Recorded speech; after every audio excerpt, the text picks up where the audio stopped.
Hello les explorateurs et bienvenue dans la nation du e-commerce. Je me prénomme Nicolas Chevalier et suis explorateur en chef d'e-commerce nation.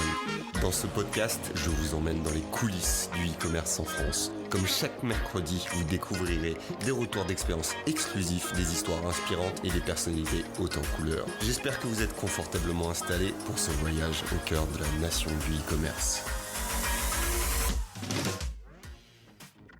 Bonjour à toutes et à tous, on se retrouve aujourd'hui en compagnie d'Alicia Lazri, CEO du e-shop Bouclette, spécialisé dans les produits pour cheveux bouclés. Dans ce podcast, nous retraçons son parcours, de la création de sa chaîne YouTube au développement de son e-shop en ligne. Je vous souhaite à toutes et à tous une excellente écoute. Bonjour Alicia, comment vas-tu ? Bonjour Audrey, merci de m'accueillir sur le podcast. Merci à toi de nous accorder un petit peu de ton temps. Donc on va commencer par une question toute simple. Est-ce que tu pourrais te présenter et un petit peu nous retracer ton parcours professionnel ? Bien sûr, donc je m'appelle Alicia Lazri, j'ai 30 ans.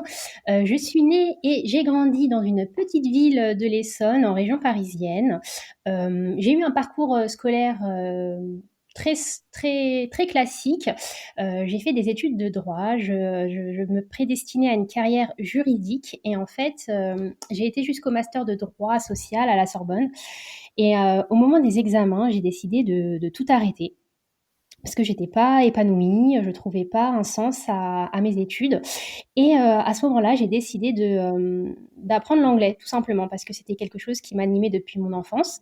J'ai décidé de partir à l'étranger. Avec mon compagnon, on est parti aux États-Unis, en Angleterre et on a fini en Écosse, bizarrement. Et lorsque je suis arrivée en Écosse, j'ai trouvé une annonce qui proposait un travail dans un e-shop, pour un e-shop. C'était une Française qui avait créé en fait un e-commerce multimarque de produits pour enfants de marque française. Et donc, j'ai postulé, j'ai été prise et là, j'ai découvert le monde de l'e-commerce que je ne connaissais absolument pas. C'était les tout débuts. Et donc, en quelques mois, j'ai découvert plusieurs métiers. J'ai découvert déjà toute la partie logistique, mais également la partie back-office avec les fiches produits, etc. Et en quelques semaines, j'ai également je suis passée acheteuse pour la créatrice de l'e-shop. Et donc, ça m'a beaucoup plu et j'avais finalement trouvé ce qui m'animait. J'ai décidé de retourner en France et de de continuer mes études et de me former dans le domaine. Et j'ai fait un master 2 en marketing et management.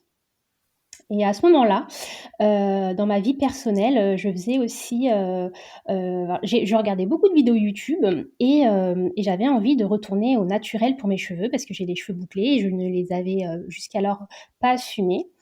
Et lors d'un voyage aux États-Unis, j'ai rencontré en fait la petite sœur d'un ami à moi qui avait créé une page Instagram qui s'appelle All About That Curl.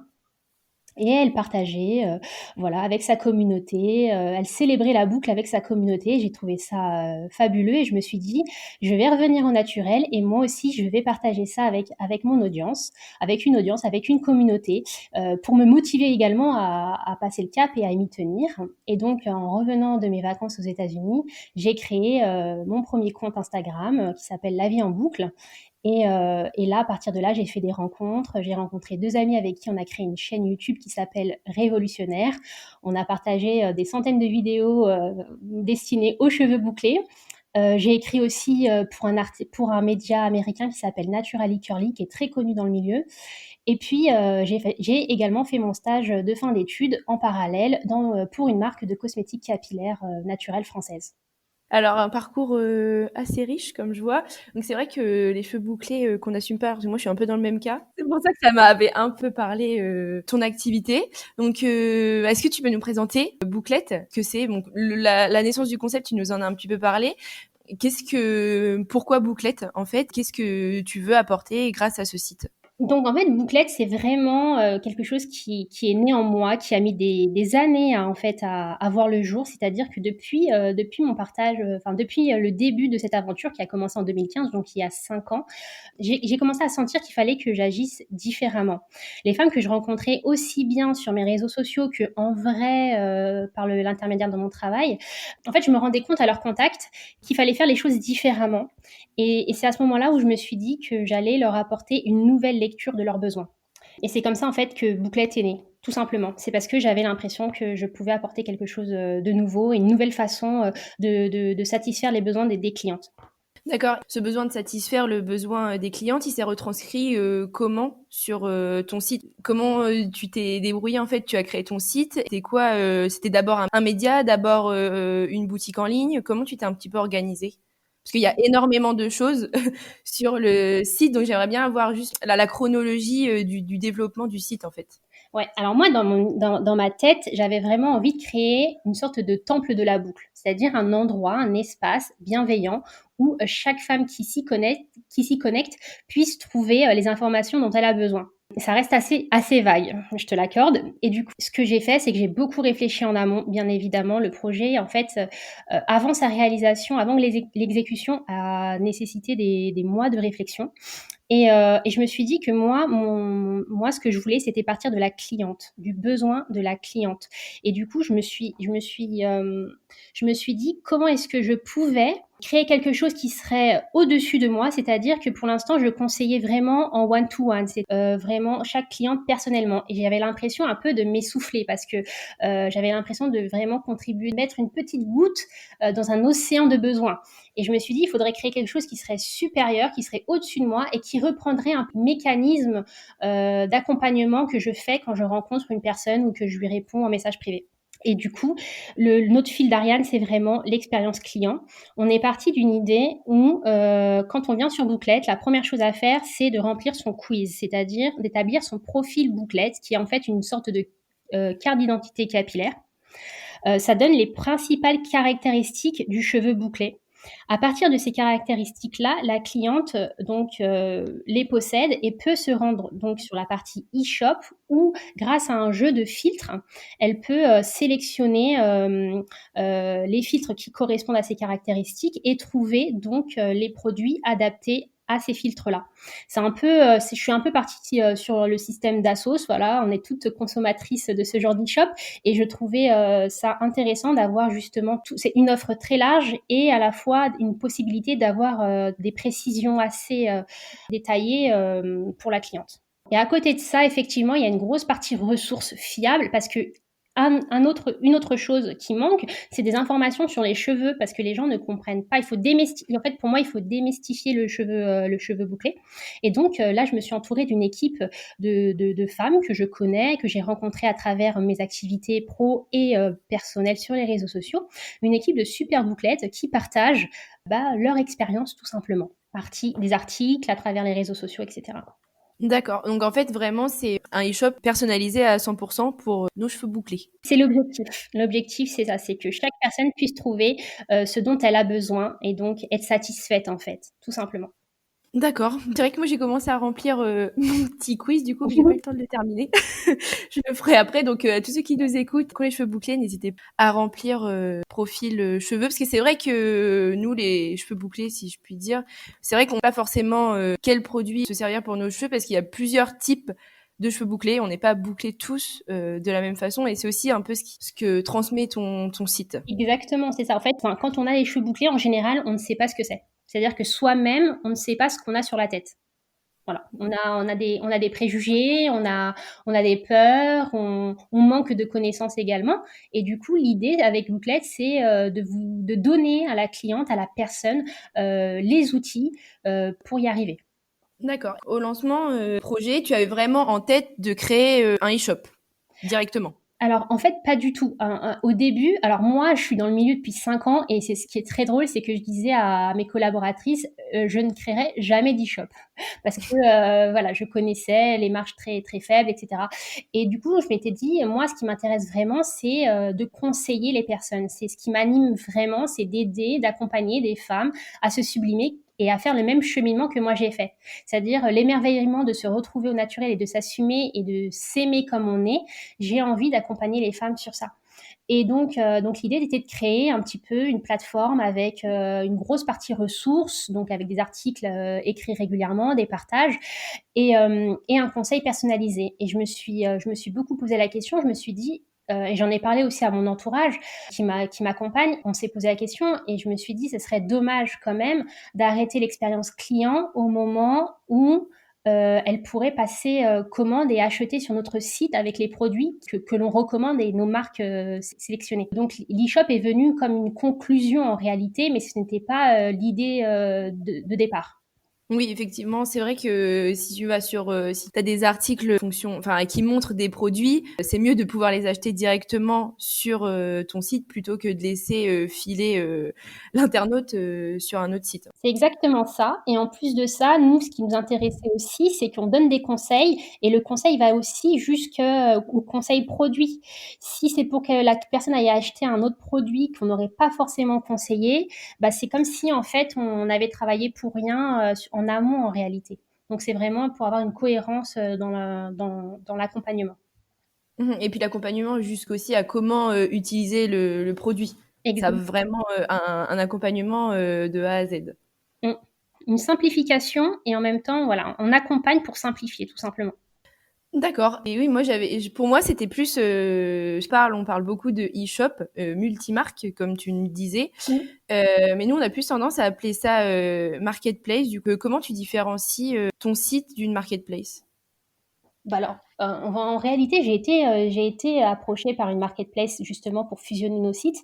Et en fait, moi, ce que j'aime avec Booklet, c'est que on met le client au centre du site internet et de l'offre en réalité. C'est-à-dire que on a créé un parcours client pour qu'elle ait à la fin une offre personnalisée. Notre client, en fait, c'est les consommatrices. C'est pas les marques. C'est-à-dire que contrairement à Amazon ou à d'autres marketplaces moins connus qui font en fait qui font une mise en relation, nous c'est pas notre vision en fait, tout simplement. D'accord. Du coup, toutes les marques avec lesquelles, les marques qui sont disponibles à l'achat sur le site de Booklet, comment tu les sélectionnes et comment se passe la relation avec elles? Est-ce Alors, que tu peux nous en dire un petit peu plus à bien ce sûr. sujet? Bien sûr. Alors, l'avantage que nous, on a sur Booklet.co, c'est que je suis entourée d'une équipe à la fois professionnelle et personnelle dans mon entourage, de personnes qui ont quasiment testé tout ce qu'il y a sur le marché de la boucle aujourd'hui. C'est-à-dire qu'on connaît toutes les marques, et même les nouvelles. Donc, ce qui fait que j'ai déjà une connaissance assez large de tous les produits qui existent et j'ai pu faire ma sélection de façon très méticuleuse avec l'aide de mes deux amis qui sont sur la chaîne YouTube avec moi, les révolutionnaires. Et au début, je t'avouerai que mes critères étaient purement techniques, c'est-à-dire que moi, l'important, c'était, en fait, je réfléchissais, je me mettais à la place de la cliente. Et moi, ce que je voulais, c'était que les compositions soient intéressantes, qu'elles soient qualitatives et à un prix juste, et que la marque ait une démarche globale de sublimer les boucles, c'est-à-dire qu'elle n'ait pas d'autres gammes qui proposeraient des défrisages, etc., des produits défrisants ou autres. Et en fait, de fil en aiguille, en contactant les marques, en créant mon offre, j'ai un petit peu, j'ai créé en fait une charte qui s'appelle de la boucle vertueuse. C'est un truc qui est complètement personnel, mais voilà, qui est quand même là. C'est-à-dire que pour moi, aujourd'hui, j'ai l'impression que l'éthique d'une marque est aussi importante finalement que la composition de ses produits. Et là, je viens de finir en fait avec le confinement. On a fait une série de lives qui s'appelait Les Dessous des marques. On a accueilli sur notre page Instagram toutes les créatrices des marques françaises qu'on vend sur Booklet et le retour de ma communauté a été vraiment excellent. Elles ont apprécié d'en savoir plus sur les valeurs d'une marque, son histoire, ses inspirations, le pourquoi de la marque. Et c'est devenu vraiment très important aujourd'hui chez Booklet. Ça s'est encore plus renforcé avec le confinement. Et finalement, les relations humaines sont au cœur du choix de nos marques aujourd'hui. D'accord, donc oui, vraiment une démarche très cohérente du début à la fin. Donc en fait, les marques, parce que moi je suis sur le site en même temps qu'on parle, et c'est vrai que c'est des marques qui sont pas forcément connues du grand public. Donc c'est plus des créatrices qui utilisent voilà des produits naturels, sans sulfate ou ce genre de choses, j'imagine. Voilà, ouais. Quand je parle de composition qualitative, effectivement, c'est au moins à 95% d'ingrédients d'origine naturelle. Enfin, des marques qui sont européennes, françaises de préférence. Et donc, et maintenant également qu'on partage ensemble une vision commune. C'est très important pour moi. D'accord. Et est-ce que tu as pensé à toi créer ta propre marque de produits capillaires ou... Alors en fait, j'ai travaillé pendant 4 ans pour une marque et j'ai vu l'envers du décor. Et ça m'attirait pas spécialement parce que je voyais la difficulté, parce qu'en fait aujourd'hui l'offre elle est large, il y en a, enfin, on va dire que tous les mois pratiquement il y a des créations de marques qui se créent, donc il faut se différencier. Et moi je sentais que par rapport à mes qualités personnelles et mes aspirations, j'étais plus quelqu'un qui devait accompagner les autres, guider entre guillemets, hein, si je peux me permettre, les autres à retrouver leurs cheveux plutôt qu'à être dans la création d'une marque, pour l'instant en tout cas. D'accord, plus dans l'accompagnement que dans l'opérationnel du produit. Oui. On en a parlé, on va dire que oui, puisque tu nous as bien expliqué comment est née Bouclette. Mais concrètement, quelles ont été les étapes clés lors de la création de ta boutique? Donc, je pense notamment quelle plateforme tu as utilisée, la logistique, le paiement. Comment tu t'es un petit peu organisée vis-à-vis de tout ça, les partenaires avec lesquels tu as travaillé? Oui, alors en fait, ce qui est marrant, c'est que moi, pour mon projet, il y a une partie de réflexion qui a été très poussée et ensuite une partie opérationnelle qui a été assez rapide mais très bien structurée grâce à la partie réflexion. Donc dans la partie réflexion, en fait, j'avais déjà tout mis en place. Dès que le projet a été conceptualisé et que j'avais mon idée de quiz, de filtre et de ressources, j'ai commencé en fait à actionner mon réseau et à faire appel aux personnes compétentes qui m'entouraient. Et c'est à partir de tout ça que j'ai pu mettre en place les étapes clés de création. Donc on est parti déjà, je voulais absolument travailler avec une web designer avec qui j'ai travaillé dans le passé et dont j'adore la vision et le travail et l'image, le design qu'elle crée dans son univers. Et donc je l'ai appelée et je lui ai dit, écoute Elena, j'ai un projet, mon projet c'est ça, ça, ça. J'aimerais que toi tu le mettes en place, dis-moi ce que tu en penses. Et donc elle m'a accompagnée, on a décidé de le faire via un WordPress et un WooCommerce, parce que moi j'avais déjà travaillé sur cette plateforme-là, puisque j'avais déjà eu un blog, et elle est spécialisée en ça, et puis moi je lui ai expliqué un peu ma vision du projet, elle m'a dit que ça collerait, donc on l'a fait. Ensuite, je me suis entourée d'une UX designer pour toute la partie parcours client, réflexion autour de ça, de développeurs pour la partie quiz, de qui encore d'une partie, voilà, pour l'administratif, j'ai délégué ça à une amie juriste. Donc voilà, j'ai actionné mon réseau et on a travaillé de concert. J'ai été un peu un chef d'orchestre pendant les 4 mois de préparation. D'accord. Et alors nous, dans nos podcasts, on adore qu'on nous raconte toutes des histoires comme ça. On sait également que parfois la vie d'entrepreneur, c'est pas toujours tout vert. Alors, est-ce que toi, tu as rencontré des difficultés lors du lancement de ton projet et comment tu y as fait face? Oui, j'ai rencontré quelques difficultés. Alors des difficultés opérationnelles déjà, c'est-à-dire qu'à quelques jours de mon lancement, le développeur, que j'avais choisi, ne répondait plus.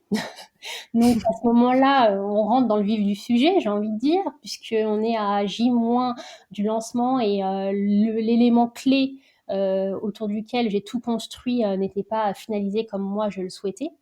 Donc il a fallu réagir très rapidement, trouver une personne de substitution avec qui je travaille toujours aujourd'hui et voilà, je suis très contente finalement d'avoir vécu cette expérience-là, mais ça a été, au moment où je l'ai vécu, j'étais très, très mal, j'étais vraiment pas bien. Donc déjà ça a été pour moi la plus grosse, difficulté au moment du lancement. Après voilà, donc après quand on a un projet, une entreprise, un e-shop pour moi, quand on le met sur le marché, enfin l'e-shop, le projet arrive dans un système et il est soumis à des forces extérieures. Et à partir de ce moment-là, il ne nous appartient plus, entre guillemets, il n'est pas qu'à nous et il est désormais soumis à différentes pressions, à différentes forces. Et à ce moment-là, il faut vite comprendre et s'adapter et en même temps garder sa vision. Donc là, pour l'instant, on est à 5 mois de lancement, donc je suis encore un bébé dans ce milieu-là, mais effectivement, je ressens déjà le besoin d'à la fois rester très concentrée sur l'interne, sur ma vision, mais en même temps savoir réagir aux forces externes. En tant que toi qu'entrepreneur, du coup, c'est quoi ta journée type, un petit peu? Alors, je sais que je pense que tu fais beaucoup de choses et que tes journées ne se ressemblent jamais, mais il y a quand même un fil conducteur dans tes journées. Oui, alors là, on va dire qu'il y a les journées avant le confinement et les journées pendant le confinement. Donc là, c'est complètement différent, mais bon, je vais donner une journée classique en dehors de ce contexte-là. Alors, mes journées enfin, j'essaie de les organiser au plus parce que j'ai énormément de choses. On est une petite équipe, donc on est deux. Il y a mon associé et moi-même. Et on se partage le travail comme ça. Donc moi, le matin, je me lève. En général, j'ai déjà ma to-do list qui est prête de la veille. Je fais un petit peu de méditation parce que ça m'aide justement à gérer le stress que je peux avoir. Parce que là, je suis passée quand même d'un statut salarié où j'étais voilà, on va dire, j'avais moins de réflexion à avoir, moins de stress, à une situation où je me retrouve toute seule dans un monde où il faut s'adapter. Donc, je fais de la méditation. Ensuite, je prends mon petit déjeuner. Tout de suite, la première chose que je fais, c'est que j'appelle mon associé. On discute un peu des idées qu'il a pu avoir entre-temps. On fait un petit peu un point. Et ensuite, je commence ma to-do list. Et donc là, ça peut être très varié, ça peut être des réunions, des rendez-vous, des réunions, voir des choses avec certains collaborateurs parce qu'il y a de l'opérationnel à faire. Donc voilà, et j'essaye de répartir ma journée entre réflexion et opérationnel. C'est assez délicat. Je n'y arrive pas encore, mais j'essaye en tout cas de sectionner un peu comme ça. Et en général, je travaille voilà, j'essaye de commencer vers 9 heures et j'essaye de faire une pause déjeuner et ensuite de reprendre l'après-midi, après de faire du yoga le soir pour essayer de couper. Voilà. Oui, c'est vrai que c'est important. C'est très C'est difficile. important de couper. Alors je sais pas, j'espère qu'avec le temps, on y arrive mieux. Mais en tout cas, au départ, c'est assez difficile. Ouais. Ouais, je comprends. Et du coup, tu nous parlais du confinement. C'est vrai que là, on est en plein dedans, même si on en voit plus ou moins la fin. Donc justement, est-ce que cette période de confinement, elle a eu un impact sur l'activité de Bouclette? Et comment tu y fais face? Oui, alors la période de confinement a eu un impact réel sur notre activité puisque mon associé et moi avons pris la décision peu commune de mettre en pause, de suspendre les livraisons de colis. Parce que au moment venu, on s'est dit pour nous, il était évident en fait de limiter au maximum les contacts et de protéger toute la chaîne en fait de la préparation au livreur, au postier, au client qui reçoit les produits. Et donc, on s'est dit, on a la possibilité aussi, puisqu'on est une petite structure et qu'on est assez agile, de pouvoir prendre cette décision sans que ça ait de grands impacts pour l'instant, même s'il y a eu un impact certain sur le chiffre d'affaires, évidemment.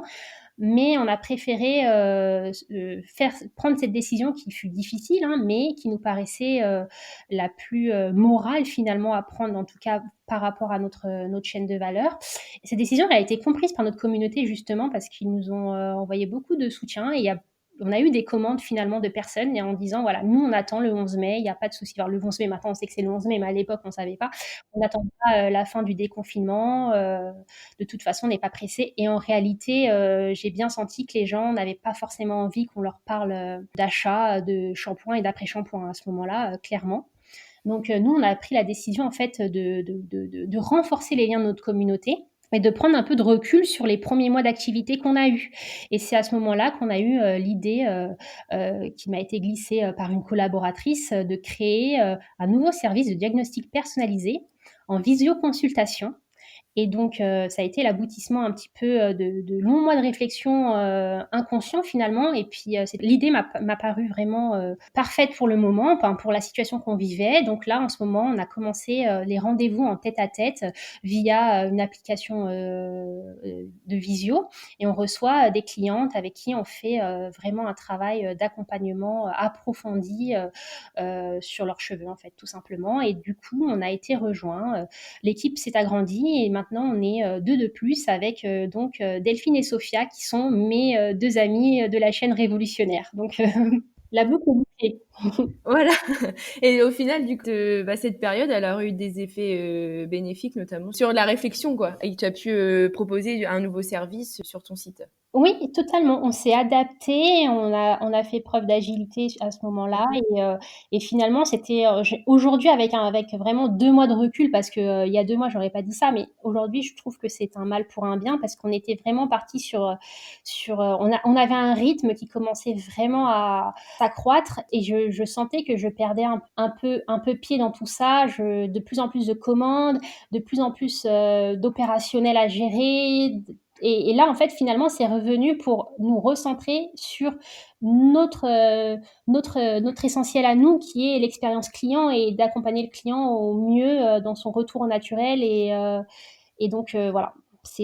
Aujourd'hui, je le vois vraiment de manière bénéfique. Maintenant, on est une équipe de 4, alors qu'avant le confinement, on était 2. Donc, c'est que du bonheur. Super, félicitations du coup. Oui. Mais du coup, en fait, ce rendez-vous en tête-à-tête par visio, ça vient en complément du quiz. Oui, totalement. En fait, c'est venu vraiment En fait, j'avais ce besoin-là, c'est-à-dire que je reçois beaucoup de messages en MP via les réseaux sociaux ou via notre adresse email consultation qu'on a créée, ou même sur le live chat, parce qu'on a un live chat sur le site qui permet d'être en relation avec nous. Et je recevais beaucoup de gens qui me disaient, oui, j'ai élaboré mon profil bouclette, j'ai rempli les quiz, mais j'ai quand même besoin, parce que je fais ça, mais ça me donne ça. Donc après, si je prends ce produit-là, j'ai peur d'avoir ce même effet-là. Et donc, en final, on se retrouvait à faire beaucoup d'accompagnement. Pour moi, l'accompagnement, pour ces clients-là, je sentais qu'il fallait aller plus en profondeur. L'échange écrit n'était pas suffisant à mon sens et je cherchais un moyen depuis très petit, donc quelques semaines, je cherchais un moyen de proposer un service plus approfondi, mais j'arrivais pas à le trouver parce que j'ai été prise dans d'autres choses, toujours à devoir réagir à beaucoup de choses qui nous arrivent. Et là, c'est venu comme une évidence. Une personne avec qui je travaille collabore, qui a un autre projet que le mien, mais on est une équipe, voilà, on se soutient.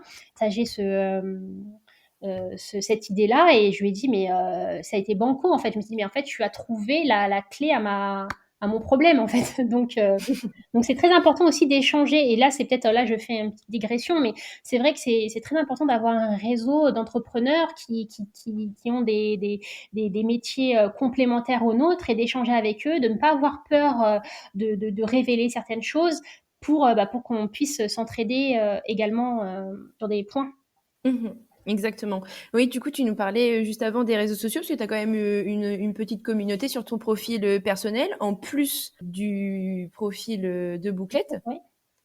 Donc, en fait, les réseaux sociaux, ils ont eu quel impact dans le développement de ta communauté, puis de ton site? Alors en vrai, c'est grâce à mes réseaux sociaux que j'ai créé Mhm. Bouclette. Sans mes réseaux sociaux, il y aurait jamais eu Bouclette. Tout simplement parce que ça m'a permis, de rencontrer des milliers de femmes, de conseiller, d'avoir des retours, d'avoir un amour des gens. Parce qu'en fait, les gens, en fait, j'ai l'impression de rentrer un peu en fait, en rentrant à la salle de bain des gens, on rentre un peu dans leur intimité. Et il y a une confiance qui s'est créée. Déjà, de base, c'est quelque chose, qui est très important, pour Bouclette aujourd'hui, voilà. Et également parce qu'en fait, c'est parce que, j'étais un petit peu frustrée de ne pas pouvoir aller plus loin dans mes conseils en vidéo, en MP, que j'ai eu l'idée de créer une structure, qui serait, plus grande que moi-même et qui permettrait à chacune de donner les clés d'une manière différente. Donc en fait, ça nourrit ma réflexion et mon projet et j'en serais jamais arrivée à là sans les révolutionnaires et sans mon profil Instagram. Oui, en fait, le Bouclette, c'est la continuité de ton profil Instagram et de YouTube. C'est exactement. Aujourd'hui, ça nourrit ce projet professionnel et également ça m'a permis d'avoir le soutien d'un noyau de followers, même que j'appelle pas, je déteste ce mot-là, mais communauté en fait de femmes qui me soutient et qui comprend mon projet et qui y croit et qui me donne des idées, qui partagent avec moi et qui ont soutenu les premières le projet. Donc effectivement, mais aujourd'hui, Bouclette, c'est vrai que il y a ce socle-là qui vient de mes réseaux personnels et de la chaîne YouTube, mais il y a également maintenant une vocation à être universelle. C'est pour ça que sur Bouclette, je me mets peu en avant. L'idée, c'est pas de créer une marque d'influenceuse. Non, c'est vraiment de créer Mhm. quelque chose de de différent, mais qui s'est quand même nourri de mon passé. D'accord. Et oui, du coup, j'allais en parler de ta chaîne YouTube parce que je pense que c'est un pan important de l'évolution que tu as eu ensuite avec Bouclette. Et donc, j'ai découvert et j'ai regardé des vidéos sur la chaîne Révolutionnaire. Oui. Du coup, cette chaîne, elle a été créée quand exactement? Elle a été créée en 2015, il y a 5 ans. 5 ans, c'est ce que tu nous disais, ouais. Ouais. Tu l'as pas créée toute seule, cette chaîne. Vous êtes toujours 3, c'est ça? Exactement, ouais. On est 3 copines, en fait, c'est Delphine et Sophia. Je les ai rencontrées sur Instagram lorsque j'ai créé La Vie en boucle. Elles avaient déjà fait leur retour au naturel. Elles avaient les cheveux bouclés et donc elles m'ont accompagnée, en fait, dans cette transition-là. Donc en fait, je leur dois tout pratiquement, enfin, si je peux me permettre. Et c'est pour ça que maintenant, tu les as même inclus Exactement. dans ton site Bouclette. Donc effectivement, la boucle est bouclée, comme on l'a évoqué tout à l'heure. Selon ton expérience personnelle que tu vis depuis 5 mois, c'est ça? Oui. Pour toi, c'est quoi la chose la plus importante lors du lancement d'un site e-commerce? C'est vrai que j'ai réfléchi à cette question parce que je voulais un peu sortir des réponses qu'on a l'habitude d'avoir et en même temps, en toute humilité, je suis encore un babypreneur, hein, si je peux me permettre l'expression et j'ai réfléchi et je me suis dit que ce que j'aurais aimé qu'on me dise, c'est: «Alicia, pose-toi les bonnes questions» et pour moi, il y a 3 bonnes questions à se poser avant de se lancer. C'est déjà, pourquoi je fais ça? C'est très important de savoir pourquoi on le fait parce que quand on va se lancer et que ce sera difficile et qu'on sera en plein milieu d'un obstacle, il faudra se souvenir pourquoi est-ce qu'on s'est lancé et qu'on a arrêté le salariat parce que c'est dans ce genre de moment qu'il faut avoir un pourquoi. Il y a aussi la question de qu'est-ce que je veux et qu'est-ce que je peux apporter qui pour moi est fondamentale, c'est-à-dire que quand on se lance sur un marché, il faut avoir un positionnement clair, et donc avoir un avantage concurrentiel et donc savoir ce qu'on peut apporter de différent par rapport à ce qui se fait déjà. Et la dernière question qui pour moi est aussi essentielle, c'est qui peut me compléter pour réaliser ce projet-là. Tout seul, enfin, en tout cas de mon expérience personnelle, monter un projet seul, c'est compliqué puisqu'il faut avoir plusieurs compétences. Il y a une complémentarité de compétences à la fois professionnelles, mais aussi de soft skills à avoir. Et donc pour moi, c'est de se poser la question, c'est qui peut m'accompagner pour le réaliser. Voilà. Et tout à l'heure, du coup, tu nous parlais que Instagram t'avait bien aidé pour faire connaître ton site dans un premier temps. Mhm. Est-ce que maintenant, malgré que ça ne fasse entre guillemets que 5 mois, tu utilises quand même d'autres techniques, on va dire, marketing un petit peu pour te faire connaître? Ouais, totalement. Alors en fait, au lancement du site, on a fait appel à plusieurs freelances, notamment une personne on a travaillé un peu la stratégie SEO pour le référencement naturel du site, surtout qu'on a une partie média qui est importante. Oui, oui, je pense que oui, niveau SEO, c'est sûr que il y a de quoi faire avec le nombre d'articles qu'il y a. Exactement. Et après, effectivement aussi, on a mis en place des pubs AdWords, donc Mhm. Google AdWords, et ça, on a fait appel à plusieurs freelances pour nous accompagner sur ces actions-là. Ok, super. Et tu en prévois d'autres par la suite, par exemple, tout ce qui est upsell, cross-sell ou envoi de mail en cas de panier abandonné ou ce genre de choses-là? Ou on n'y est pas encore? Si, si, c'est déjà en place. Si, si, c'est Ok, en bah place, super. mais en cours de perfectionnement justement. Ça, c'est un peu mon domaine d'expertise, donc c'est moi qui m'en occupe et oui, oui, c'est en cours et en fait, c'est en test. Je teste beaucoup de choses et après, je garde les meilleures pratiques. Oui, je pense que le test, c'est ce qui fonctionne le mieux. C'est ça et puis y aller par étapes parce qu'on peut pas tout tester en même temps. Donc là, on est encore en tout début, mais oui, effectivement, c'est déjà en place et je suis en train d'analyser les premiers retours et il y aura des axes d'amélioration à mettre en place. Donc oui, je vais me concentrer sur ça effectivement, ouais. Ok, bah super. Moi, j'ai un peu fait le tour de mes questions. Donc, que toi, tu aurais quelque chose à ajouter, je te laisse le mot de la fin. Bah, écoute, déjà, je voulais te remercier, Audrey, de m'avoir accueillie sur ce podcast. Je pense qu'en fait, le mot de la fin que je donnerais, ce serait pour les autres entrepreneurs et de leur dire de croire en leur projet, de bien être entourés et surtout, voilà, d'y croire. C'est le plus important, je pense, aujourd'hui, malgré la crise qui se profile, malgré la situation qui peut être parfois anxiogène, vraiment de croire en ses rêves et de garder une certaine cohérence qui nous sommes en fait, tout simplement. Oui, ne pas perdre de vue ses valeurs. Voilà, exactement, en fait, c'est ça. C'est-à-dire que, ne pas avoir peur, ne pas se replier sur, «Je peux pas faire ça parce que la situation ne va pas me le permettre». Non, croire en soi et puis rester cohérent dans ce qui nous anime réellement. Et s'entourer de personnes bienveillantes, parce que je pense que tu es attaché à ça également. Que ça soit avec les marques avec lesquelles tu travailles ou les personnes qui t'accompagnent au quotidien. C'est ça, voilà.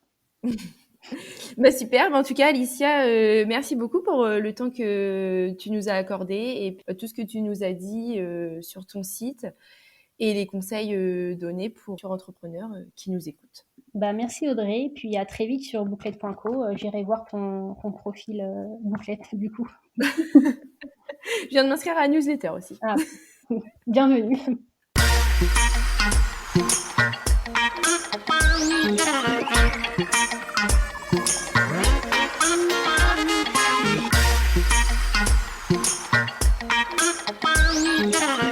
J'espère que ce podcast vous a plu. Je vous donne rendez-vous la semaine prochaine pour la découverte d'une nouvelle personnalité. N'hésitez pas à vous abonner au podcast des explorateurs du e-commerce sur votre plateforme préférée et à partager sur les réseaux si vous avez apprécié cet épisode. À très vite pour de nouvelles aventures et n'oubliez pas que l'exploration se poursuit sur e-commerce Nation.